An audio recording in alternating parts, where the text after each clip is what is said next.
Welcome to the I Ain't Even Lyin podcast. This is episode number 2. We are excited to be here. Yes. We're excited to do this. Episode 1 was a blast. I had so much fun. Yeah, me too. It was a lot of good back and forth banter, I guess, back and forth conversation. Yeah. I had such a good time, and I'm glad to do it again. I am Tommy Kelly. A lot of people asked last week, they were like, who? They talked to you because I knew who you were. I announced you as the host. I never announced who I was, and a lot of people are like, well, who is the other guy? It is Tommy Kelly. I'm Scott Kelly's son, and I am also known as Crockett on Kelly Billies. Yes. We've done a couple videos. If you've watched any of the videos, if you haven't, go to YouTube, Kelly Billies. Go check it out. It's a lot of fun. A lot of things I wasn't happy to be a part of as a kid. I was super easily embarrassed, so I did not enjoy part of our history. Because we started making videos back when you were like 9 years old, I guess. Yeah, well, you got Bucktown, like the very first. Bucktown. I didn't mind that one. That one was pretty cool. One I didn't like, I hated, was the Justin Bieber one you made. Oh, yeah. We could always pull that one off. But I felt like, at least for that one, I felt like one of those kids, his parents put him in pageants, and they hate it. That was me. Ever since then, every time someone says, hey, have you ever seen the Kelly Billies? They're talking to people that I'm talking to or have never met or have never met me. It's really hard, too, because I help minister at a church locally, and every time I talk to somebody, they're like, hey, have you seen Kelly Billies? I'm like, what, bro? Like, I'm the youth director. Don't tell my youth. Like, I gotta preach the gospel to them on Wednesday night. They gotta take me seriously. It's like, got the Justin Bieber one, and then you got the one where you gave me a atomic wedgie. Yeah. That was awful. That was awful. And chances are I just shot myself in the foot, because some of y'all people are gonna watch which the one. Now. But I'm not gonna tell you which one. You're gonna have to go look. Yeah. And which one it is. Some of it's just silliness. We just had a fun time. It was a good time. I wrote in my Facebook post to share the podcast. I wrote on there, I said, the Kelly Billy lifestyle is starting to rub off on me a little bit, because I'm having fun with it. I'm to the age now to where, like, having fun is fun. Yeah. I'm married. I got a beautiful baby boy. Yeah. My life now is to love my wife, love the Lord first, love my wife then, and then to love my kid and embarrass him too by making him join in on the Kelly Billy lifestyle fun. So he really is. It's going to be a good time. So this is Scott Kelly, the primary host of the show. I'm the co-host, and welcome to the I Ain't Even Lyin podcast. Today, I hope you have your coffee. I hope you're sitting in a comfy chair. If not, I hope you're sitting in your truck and you're driving to work. And I hope you're having a great day. Listen, the Lord woke you up today. If you're breathing and you're alive, you have a purpose and a plan for your life, and that's why you draw breath. We're not promised tomorrow, so every day is a gift. So today's a gift. Live like it is a gift, and honor that gift that God's given you today. And settle right in and just enjoy. Yeah. Visit with us a little bit. Yeah. Let's fellowship today, and y'all just kind of get a little laugh and think of your life. Yeah. And stories yourself. Nobody ever pushes that your imagination. Just let your imagination go, because that's what storytelling's all about. Some of my favorite stories is like just the kind of the culture that you talk about when you had the taxidermy shop and what you call John Ray's Feed Store. I've never seen it. I guess what you call Buckingham Palace. I've never. Okay, so at first it was John Ray's Feed Store. Yeah. And me and Randy Beavis had started this business we was in our early 20s, called Country Stuff and Taxidermy. And so I'd been doing taxidermy work since I was like 12 years old. Mm-hmm. And so a lot of this that you see behind us is just imaginational stuff. Some of them are props for the book, I Ain't Even Lyin. And then this deer head, from those of you that can't tell, it's real. It's a real two-headed deer, as far as you know. As far as you know, let your imagination run. As far as you know, it's a real two-headed buck. And but anyway, that was off topic. Well, didn't make any sense. I'll say something real quick. We were at the Buckmasters. Yeah. A story about this. And we had this two-headed buck in there, and Court Jordan, a very good friend of mine, he's got a product he was selling, and so was I. And then we was at this Buckmasters. And now at the Buckmasters, you've been there. Mm-hmm. And when rednecks walk through there, they can't drink it in. So you got to have something that's showstoppers. Yeah. So this cat comes up, and he goes, wow, two-headed buck. Wow. Now, truthfully, this is two different deer fused together, and it's created for the story in the book called. You didn't have to tell him that. No, So this. Well, I was going to say the guy comes in there and he starts telling people, "Hey, look, two-headed buck." I mean, he didn't even know the people. He was directing people to our booth. Yeah. And finally, after a little bit, he looked over at me. He said, "Well, how many hearts did he have when you harvested him?" And I said, and Court looked at me, and I looked at him, and he just kind of shook his head like, "What are you going?" They just looking at me like, "What are you going to say to this guy?" I said, "Well, I'll tell you what." I said, "You harvest corn, but when you kill a buck like that, there's blood everywhere. You have to shoot him." I shot him 5 times in all 4 hearts, and then one bullet, the last bullet, went through both his necks and slid right up to my knee. I said, "Now that is what happens with a two-headed buck." And he was just. I wish you'd have just told the story. I wish you would have left Buckmasters out. I wish you'd have just said, "Yeah, that two-headed buck right there. I'll never forget when I killed him." That would have been great. That's what a lot of these people. I had Danny Hutchin reached over to me today. We're recording this on a Sunday, and he reached over and shook my hand today. And I'm saying, "Hey, how are you?" Just talking to him. He said, "I want you to know something, man." He said, "I listen to that podcast, and I want you to know." I thought to myself, that boy just like his daddy. I said, "Oh no, he just like his daddy," is what he told me. Yeah, wow. And wow. So there's a compliment to you that you've rubbed off on me over the years. Well, so. he honestly was part of, like, me and Randy Beavis used to tell all kind of stories, and he raves over that. Like, you and Randy get together, boy, y'all something else. In high school, Yeah. So I went to high school with Danny, and what a guy that God's doing work in his life. Oh yeah. But yeah, so finally on the two-headed buck, to finish this off, the guy, Court said, "Hey, you gonna come clean on this guy?" Because I mean, he's sending people to us. Uh-huh. And finally, I walked out there and I said, "Hey, man, he's not real." He said, "Oh, I know. He's taxidermized." I said, "No, he's created because of the book we're selling and the story in the book about the two-headed buck." He said, "You mean he's not real?" He said, "What about the antlers?" I said, "Well, it's reproductions, and then I had to build part of it." Yeah. And he said, "Well, you mean you're tricking us?" And I said, well, yeah. I mean, So that kind of reminds me, people want it to be real. Yeah. People want, at least that, people want that to be real. That's not something that anybody can compare what they've done to. So it's like they want that to be real. They want to believe that's real. well, I mean, that was a lot of. I mean, when you're imagining that, because I never seen anything like that before, and so I thought, man, I can create this. So it was a lot of fun to do. Yeah, that's a lot of fun. We've done a lot of things, and you've created a lot of different types of creatures, and from mythical, you got your Whooly Booger right here.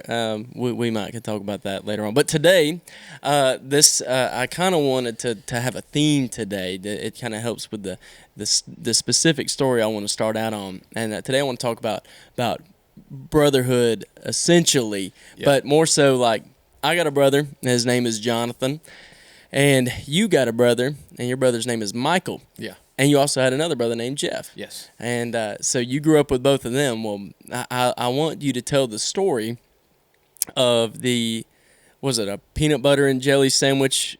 Banana sandwich. Yes, banana sandwich. So banana sandwich with mayonnaise or banana sandwich without? No, it's mayonnaise. With mayonnaise. Yeah. Is there any other way to eat a banana sandwich is the question. Some people put peanut butter and mayonnaise on it, but some, I don't know about the and mayonnaise, but... Well, some people do it, or some, I don't know. There are some people that won't eat mayonnaise at all. That's true.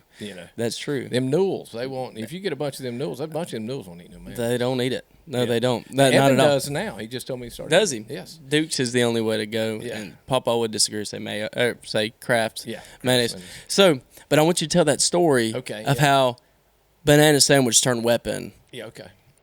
So, let's hear it. So we were little old tiny fellas.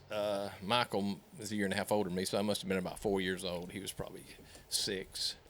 And so we lived over in Millville, and my mom was in the house, and we was out playing outside. And I had left my banana sandwich. I didn't eat all of it, and so I put it in the refrigerator. So it sat in there. It probably was in there for a couple of days. Mm-hmm. Well, bananas are brown, but oh yeah, hey, I was gonna eat that bad boy, And so I had the banana sandwich. I walked outside, and it was cold too. You know, it was just kind of chill from being in the refrigerator. And this old boy across the road, man, he never wore a shirt, always wore short breeches. He was mean. He had like some older brothers, and he had nobody to pick on when he was the youngest. But he was like 4 or 5 years older than me and Michael. And so he comes across the road. We lived in this wood frame house, you know, on blocks, and it was down there in Bay Harbor. So I mean, we're down there close to Boyd and Casey, you know. So we're down in there and playing out there in front of the house. Big old oak tree, wasn't no grass in the yard, you know, and just in the sand. And this guy comes over there. I guess just he was tired of his brothers picking on him, so he come and started picking on Michael. Shoved him on the ground, starts kicking dirt on him and all kind of stuff. And I'm thinking, what am I gonna do? I'm a 4-year-old boy, you know. But I knew that I'm thinking, this is my brother, and my brother ain't getting it. I mean, he wasn't gonna be able to whip this guy. So I thought, I thought what anybody else would think if they were eating a banana sandwich. Yeah. I walked right up to the dude and looked up at him. He was a towering young little fella, but I was a wee little fella. Yeah, yeah. And I took that banana sandwich, as bad as I hated to. I opened that bad boy up, and I stuck it to both sides of his stomach. And that fella screamed and ran across the road like a little girl. He hollered out, "I'm gonna kill y'all." Well, me and my brother thought, wow, we've won. But the old "I'm gonna kill y'all" part was what was kind of scary coming out of his mouth. So we ran and hid up under the house behind the blocks. Well, just as sure as he said that, he run to his house, and he come running over there with a shine. You could see the glimmer of the sun off the blade as he run across the road with this knife, with a butcher knife, and he runs and just swings the screen door open and runs inside the house. In your house? In my house. Just come up in your house? Come up in my house. My mom's in there washing dishes or cooking or something. He says, "Where's them boys? I'm going to kill them." And she said, "You get out of here. You ain't going to kill nobody," and run him off, you know. And so, you know, it wasn't long. My mama was one of them nervous types, and we moved back in, wasn't long, maybe that day or a few days, we moved back in with my grandma. Yeah. Over in the 2-story house in Lynn Haven. My goodness. But you know, just remember, use what you got, that's all I can tell you. Yeah. Nanner sandwich will do it every time. Yeah. Well, listen, if you're having a hard, if forget about concealed carry. I'm talking about, like, concealed carry a banana sandwich. I'm tell you what. If you got a banana sandwich right now, I believe that you could probably go rob a store with it. Not that you'd want to. Yeah, we don't want to encourage that. Nobody do that. Not even because I actually think you'd be successful. Could we get in trouble for that? I just want to save you the embarrassment of walking in a store with a banana sandwich. How about we just not rob any stores? Well, think about this just a second. Do you know that fishermen will not let you get on a boat with a banana? I heard something about that recently. So there's something about a banana that people fear. It's superstition. Superstition. What about a banana sandwich? That'd be even more fearful. You could probably take over and I think a banana sandwich is so good, I think that there would be exceptions. Now, do you like a banana sandwich if it's brown, or do you want it brown, or do you want it to be like just a little brown? I think I don't know. It's been so long. I don't eat bananas a whole lot anymore. What do you eat? Plantains? I don't even know what a plantain is. I don't even eat as much fruit. You don't need a plantain raw anyway. What is it? It's not a banana. It's not a banana. It looks like one. Yeah, I went to a friend of mine's kid's birthday party not long ago, and they were cooking. They had cooked plantains, and they were really good. I didn't like them, but they were good. You cook plantains. Plantains are they're kind of sweet. You put a little sugar on them. It's good. But is that like Hispanic food or something? Yeah. It's a Hispanic culture. They eat plantains. They're really good. It's never really heard. Good. I never seen. I just saw one. I thought, what are them bananas doing there? And Robin said, was it grocery store? She said, them are plantains. I have to talk Andrew or Eliana into at least maybe cooking something up, or if they do anything, I'll make you a plate, and at least you can try it. So if you don't like it, I don't know that I'm gonna. I like plantains. I don't mind plantains. They're pretty good. So anyway, we're off topic, so we gotta veer back on. So He's the focuser. He's got the one. He's got to bring me back in. well, I just trying to. We got so many stories I know that you have in the library, and I got a couple that actually follow up pretty good with your banana sandwich. It's not going to top the banana sandwich story. So if your expectation is that this is going to be better, probably not. But it might make you chuckle a little bit. Yeah. So I remember. So we were homeschooled, me and Johnny and Alea and Ariana, and so. Being homeschooled, you don't have anybody to play with. So we didn't have really any bullies. The only bully Johnny ever had was me. And I didn't have any bullies because probably Trevor. Trevor bullied me pretty bad. Yeah. I'll never forget a time that he pinned me down. I guess I was just being annoying because I've been around Trevor my entire life. And this is a brother-in-law. This is my brother-in-law. He's married to Ariana. He's a pastor. Don't think less of him. This was before he got saved and became a man of God. But I remember Turkey and him. I guess he wanted to take a nap, and I was just being annoying. And I was probably 11 or 12. And 11 and 12-year-olds can be a little obnoxious sometimes. And so I remember just bugging him. I don't remember what I was doing, cutting up with him, because all he did was ever cut up with me, so I wanted to cut up back with him. And I remember bugging him. Well, finally, he just got tired of me bothering him. And we'd been hunting all morning. He was tired. You get up early, go turkey hunting. And I remember he pinned me to the ground. And he grabbed an old sweaty sock off his foot that he had been wearing turkey hunting that morning. He was sweaty. I don't know if Trevor's got excessive sweat glands or something. That was the wettest sock I've ever seen in my life. He took it off his foot right then, and I remember he pinned me down, and he put that sock, and he put it in my mouth. He said, "All right, quit talking. We're taking it. I'm going to bed." So I'll never forget that, and I might be lying if I said I didn't try that trick on Johnny once. Did you do it? Once or twice. I probably did. Yeah. I probably did. But anyway, Johnny always had a good way to get me back. Jonathan, his energy was always more intense than mine. So sometimes he would get me back, but it would always be a lot more heightened because I wasn't that aggressive. I was doing it as funny. Jonathan's doing it as I'm mad at you. You just mess with me. Yeah. And so Johnny, to get that little temper, he'd get to gritting them teeth, and he'd like get to breathing heavy, and you knew Jonathan. Well, and it takes a lot to get Johnny. I mean, he's easy. Oh, Jonathan's easy going. He's not Jonathan does not have anger issues whatsoever. He's not. But you push him to the edge. You push anybody far enough, and I tended to do that back in the day. And I remember this one day being homeschooled. You're home all day, and so like I think homeschoolers have the best imagination. My opinion. Maybe I'm just a little biased. Maybe because the homeschoolers don't have a whole lot going for them, and they always get made fun of and picked on. This is for you, homeschoolers. But I think we have some great imagination. So we're outside playing Cowboys, Indians.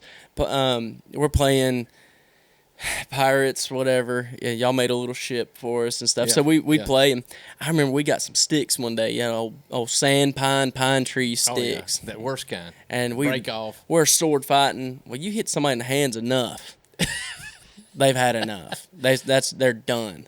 And then it starts turning to where this is getting serious. Nobody ever wins in a stick fight. Somebody always ends up crying, and then someone always ends up with a spanking at the end because they were playing too hard. They got told on. Yeah. And so I remember my granddad, Tommy Riley, is probably, and I want to have him on the show in a few weeks, so y'all are going to be in for a treat for that. He's got some of the greatest stories, but he would always make whatever you wanted. You could tell him, I want this. He'd make it for you. It might take him a week or so, but it would probably be the best. They ain't nobody makes a toy better quality than what he did. He'd make it, and out of wood, it'd be perfect. Yeah. And I remember he made us these spears, probably a spear a little bit smaller than this table, and it had a spearhead on it. It was the coolest. It was kind of, we wanted to Indian spear. And we're talking about painted up and everything. It looked great. And so I remember we were stick fighting. I hit him in the hands a couple times. He was done. He was mad. When he started getting that breathing, I was bullying. I was a lot stronger than him. I'd always, you hit his stick hard enough, you break the stick. You know what I'm saying? Yeah, you know what I mean? Yeah. And so I remember he had enough, and so he went and grabbed that spear, and he was like an Olympian.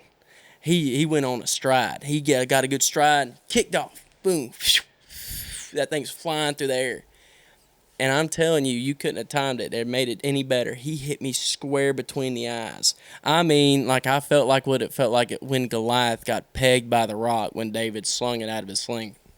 He pegged me perfectly between the eyes and knocked the skin off from between my eyes. I tell you what, that day I can honestly say Jonathan won the stick fight. Yeah, wow. Because I was probably the one crying. And I remember I would do this thing to where I had the skin knocked off, and I remember I could scrunch my nose just right, and the skin right here would kind of crinkle up, and I always tell people I had a third eye. Because the skin was missing there, the scab, stupid thing. Wow. Anyway, I remember that. That was so funny. Son. We actually have to take a break real quick, and we will be right back. We're going to announce one of our sponsors for this week. And so we'll be back. We'll see you in just a second. Today we want to announce one of our sponsors. It is Coastal Lumber and Cabinetry off Highway 231 in Panama City. If y'all are sick and tired of kind of going through, the other day I was actually at Home Depot and I was looking through lumber. I had to build some things for the church, and one thing I hate to do, one of the things I probably hate the most about construction or doing a project is digging through lumber piles.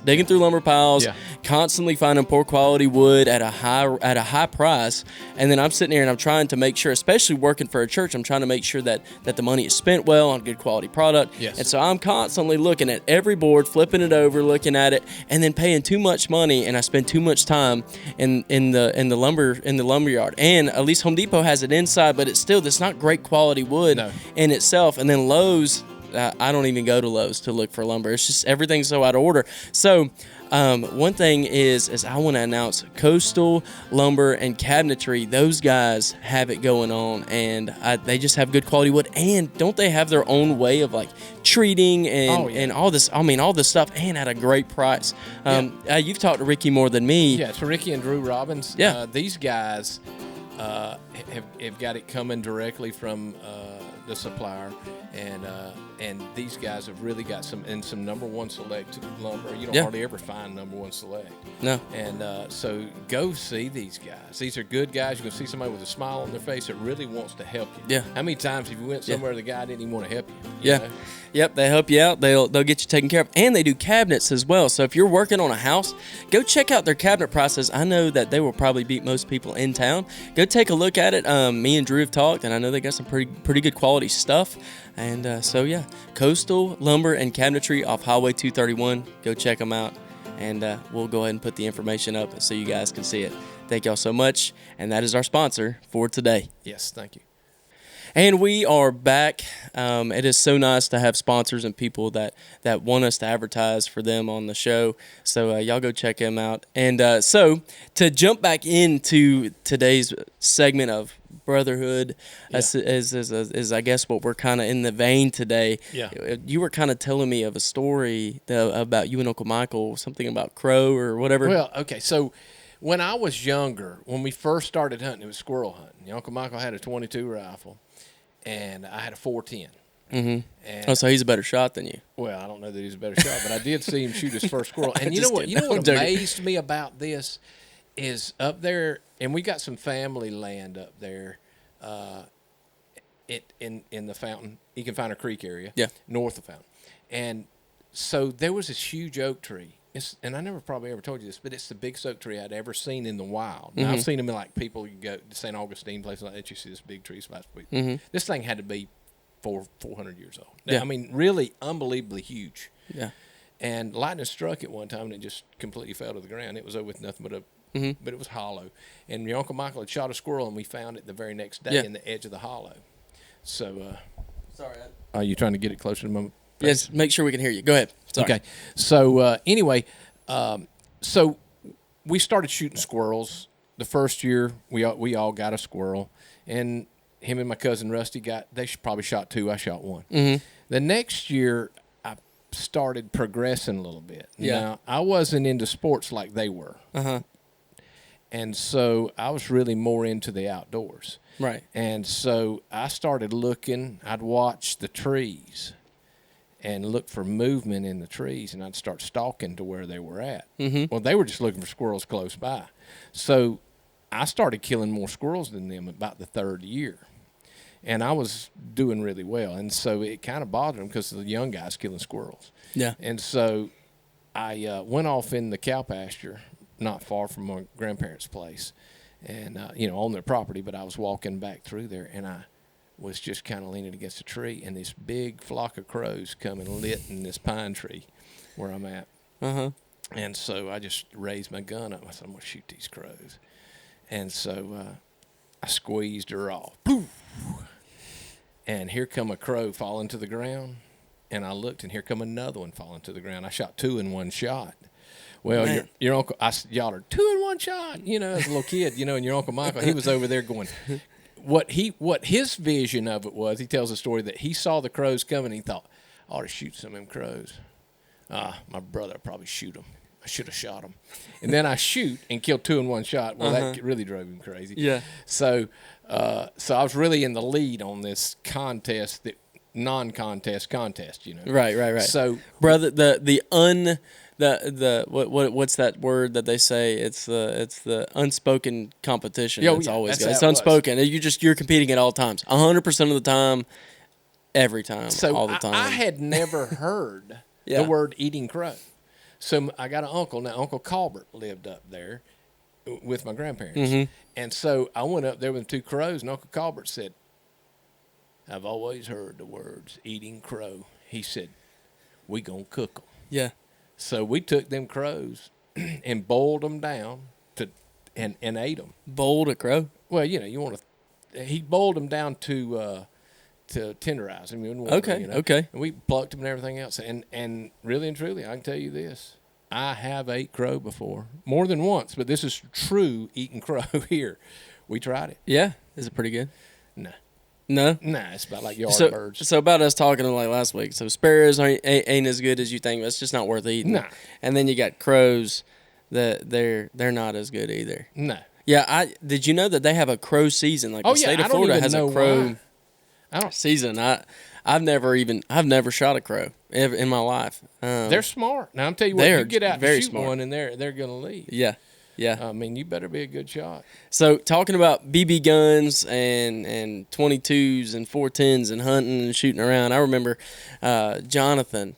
I think Jonathan saw his opportunity. He just took the wrong opportunity with minding his banter back and forth, minding his little picking on each other. And so I remember this time we were up in the woods, up at the family property, and I remember being in the woods, and I remember having to use the restroom. So as all little boys do, go ease off in the woods. Well, I remember Jonathan had a little Red Ryder BB gun, and and I guess I don't know if we as kids, like I feel like I got average size length arms. I don't know if as little kids we had I don't know if the Kelly boys had short arms. I don't know. I don't know if we had an issue with but I remember every gun we had to cut the stock. We had to cut all the stocks off. Ariana was talking about that. I think even the BB guns we had to cut the stalks off of. They were always short.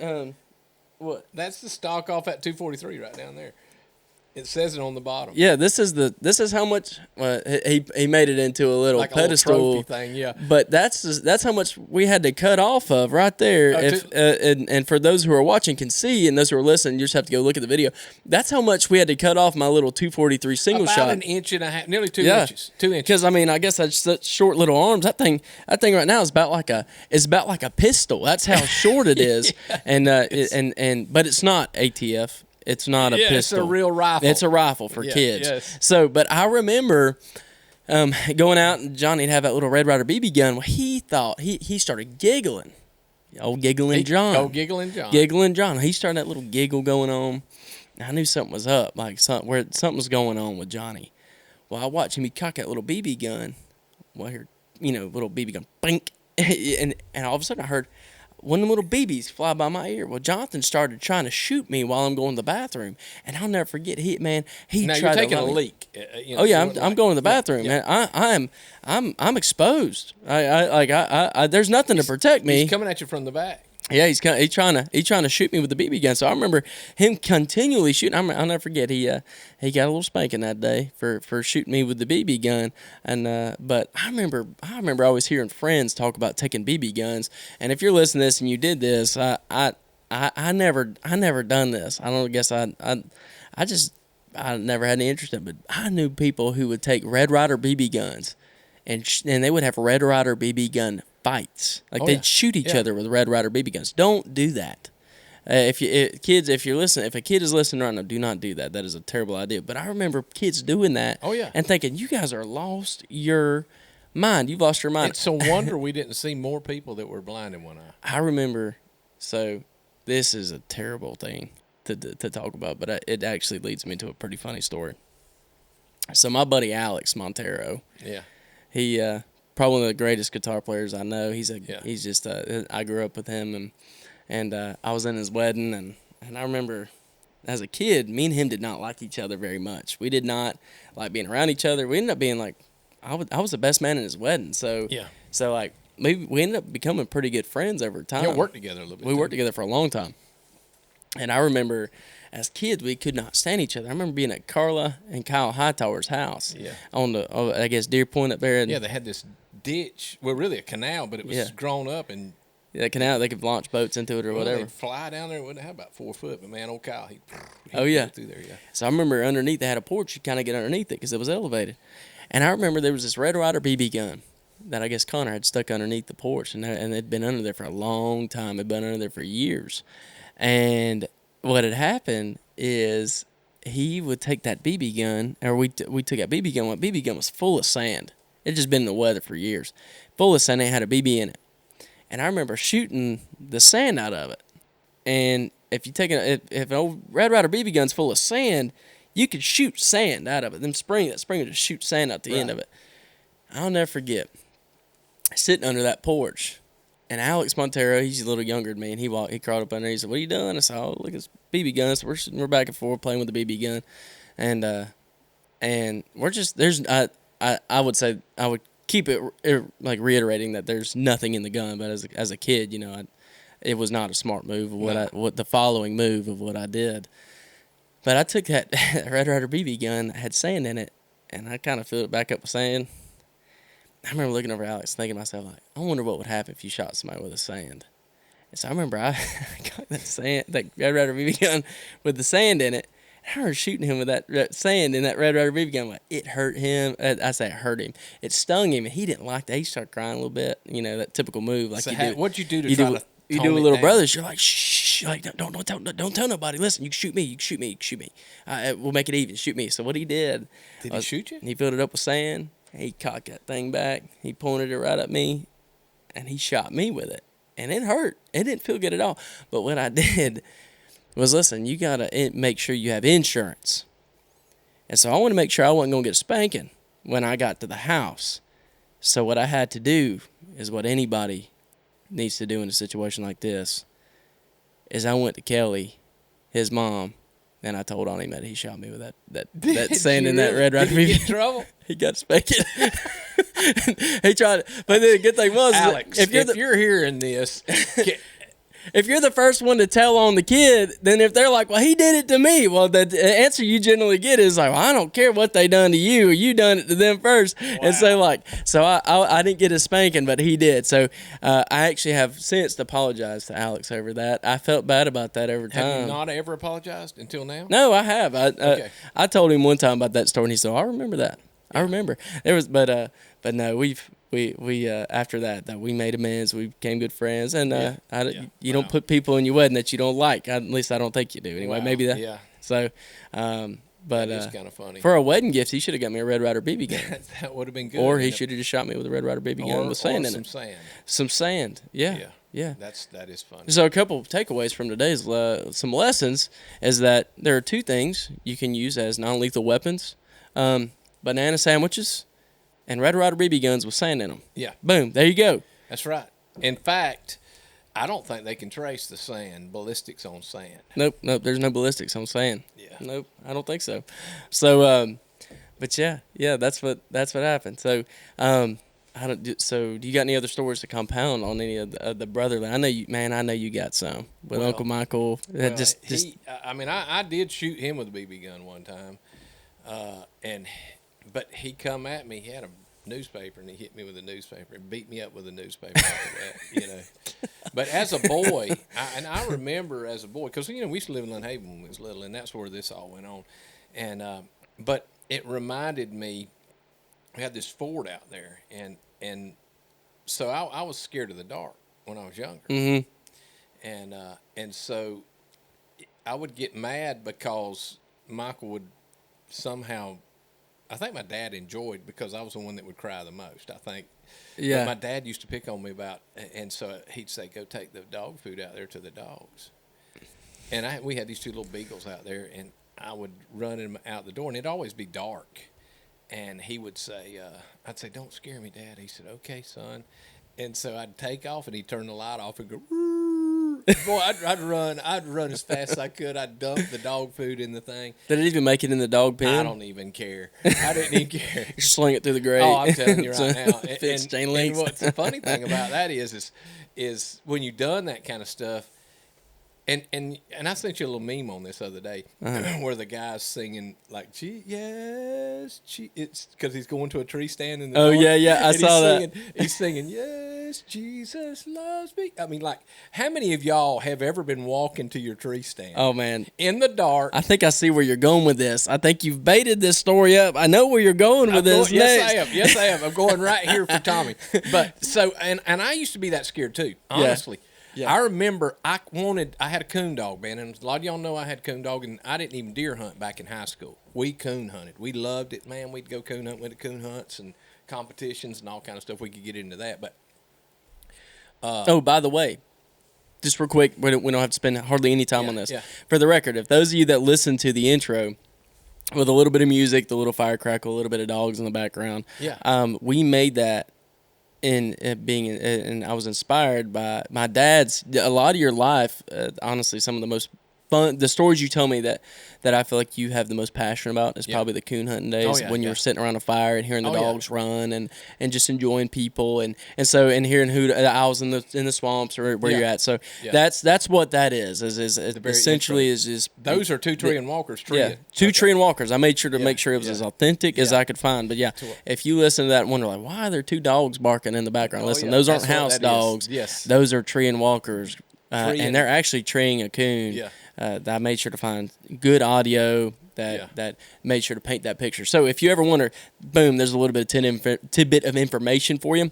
But back to what you were saying, being scared of the dark. Well, the thing is, when you're coon hunting, back then I wanted to coon hunt. I mean, I was bad scared of the dark. We moved up to High Point. Mm-hmm. There was hardly anybody. You got people living up there like crazy now, but you could hunt that area. What an adventure! Yeah.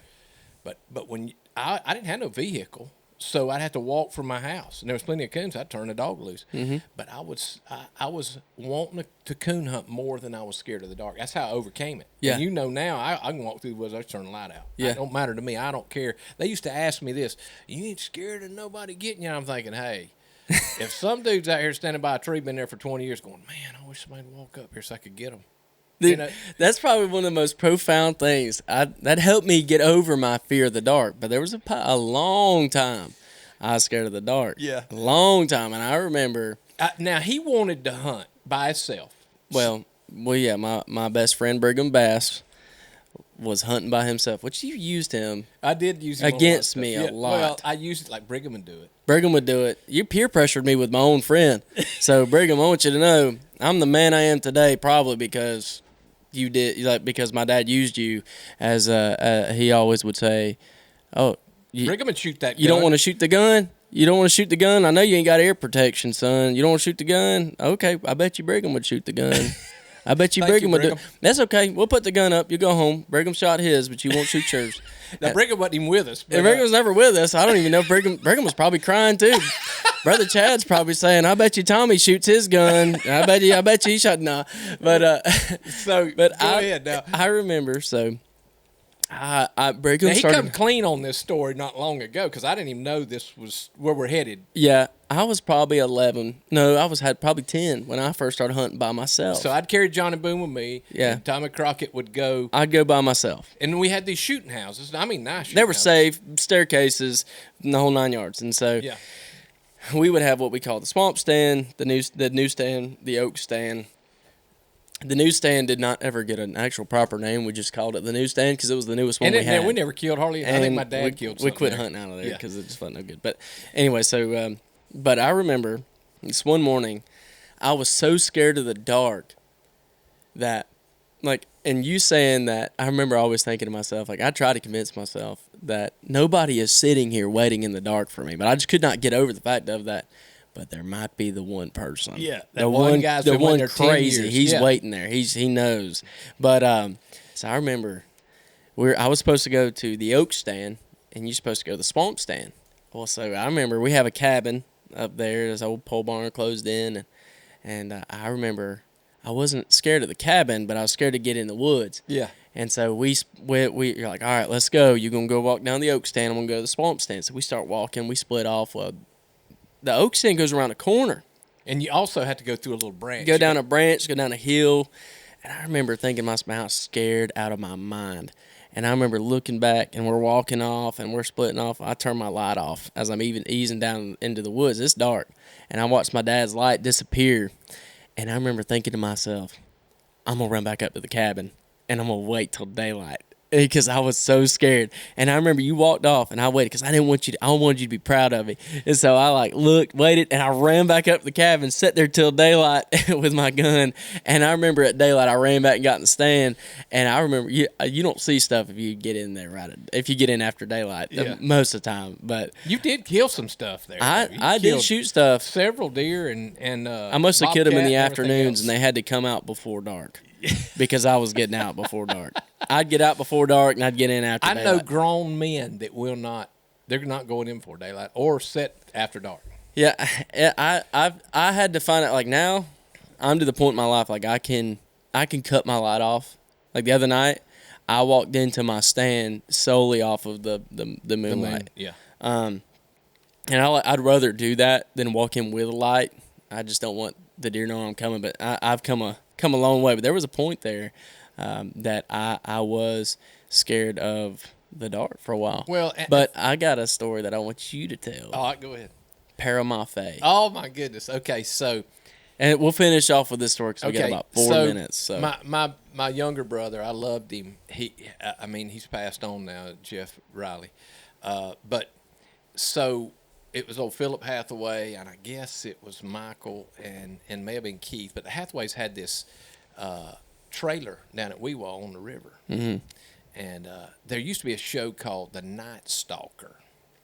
And it was a scary, it's just like this reporter, and he would go and try to prove, some strange thing happening in a different town. It was just a pretty good kind of a spooky show, but he always fumbled the evidence, and it never came out to be. Yeah. So anyway, there was a swamp monster that was supposed to look like a mossy looking thing that came from Louisiana, and the only thing you could kill him with was a sweet gum stick sharpened.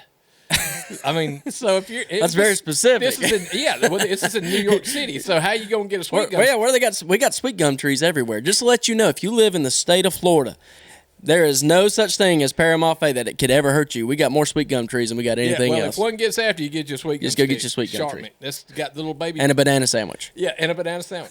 So anyway, we was playing around there and picking on my little brother, and so to protect him from us picking on him, my dad put him in the back room. Like, look, just trying to protect him now. Yeah. So he takes my brother Jeff and puts him in the back room back there.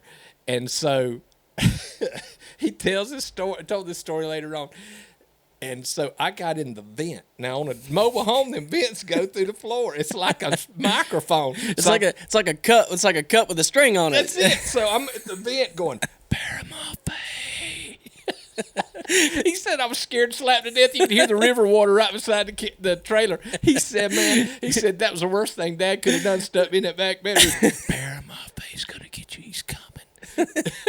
I scratched on the little vent, had the little louvers in it. He was scared to death. That is fantastic. That's actually not even the story I was thinking of. I got the two stories mixed up, but that story is perfect for this podcast. I didn't even think about that. I didn't even think about that story. I was thinking about Zach. I don't know if did your dad ever tell you about Paramafe? Yeah, you have to tell us if he told you.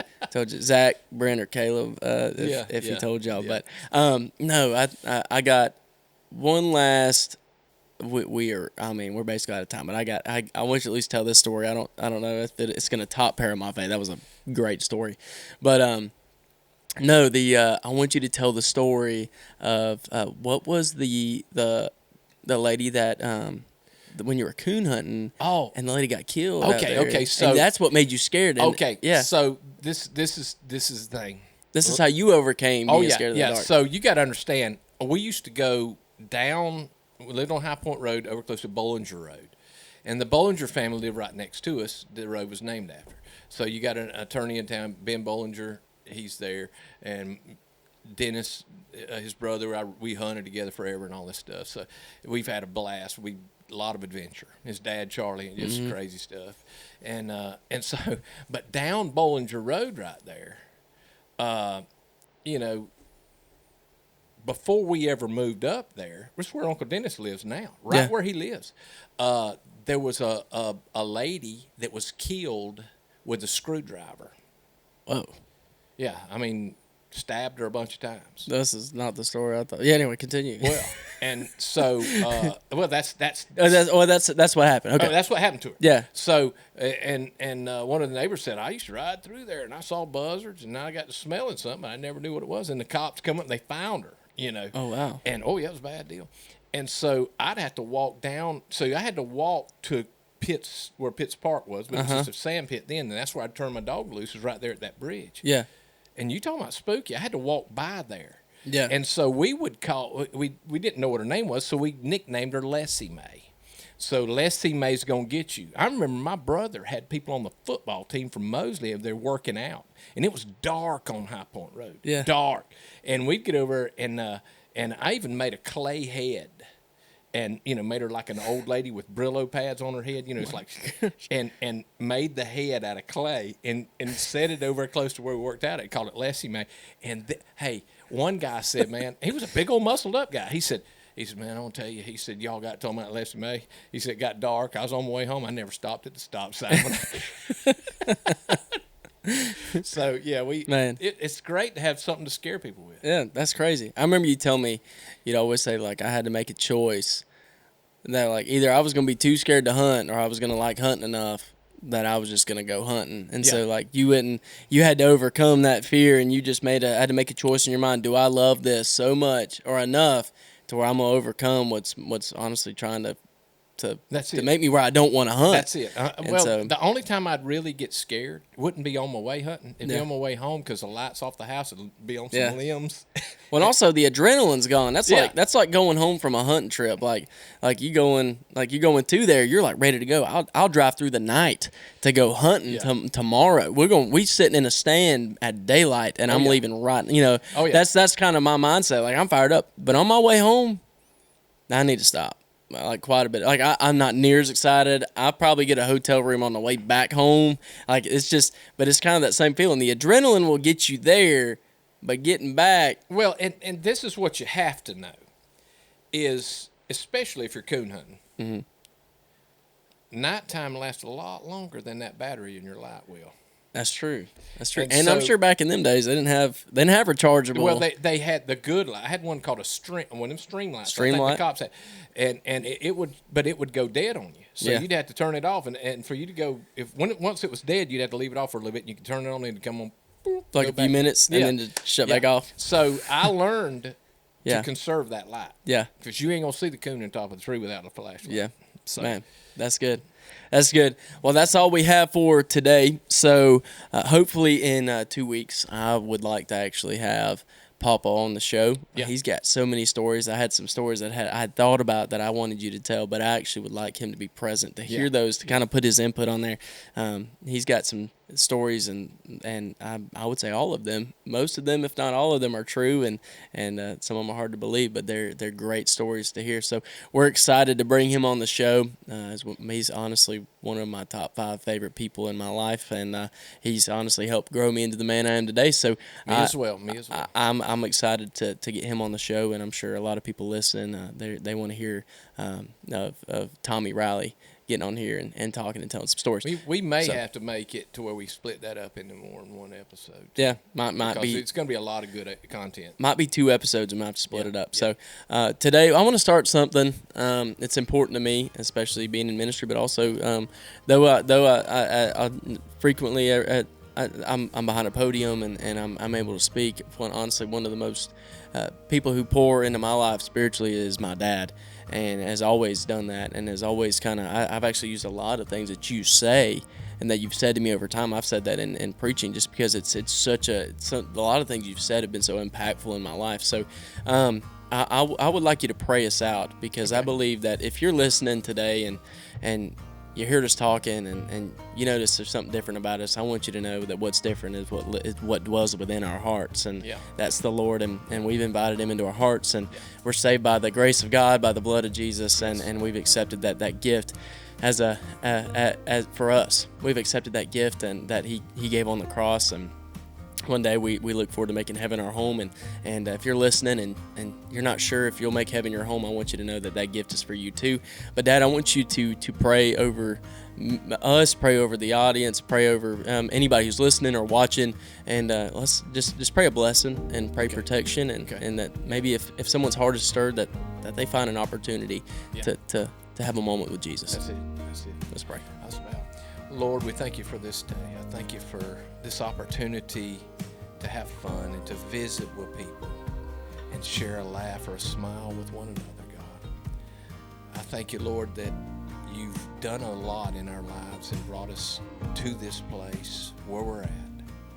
Lord, I thank you for each and every one that had an opportunity to watch or accidentally find this. I ask you, God, just let them know you know where they're at. Walk with each one of us. Bless them. Smile upon their day.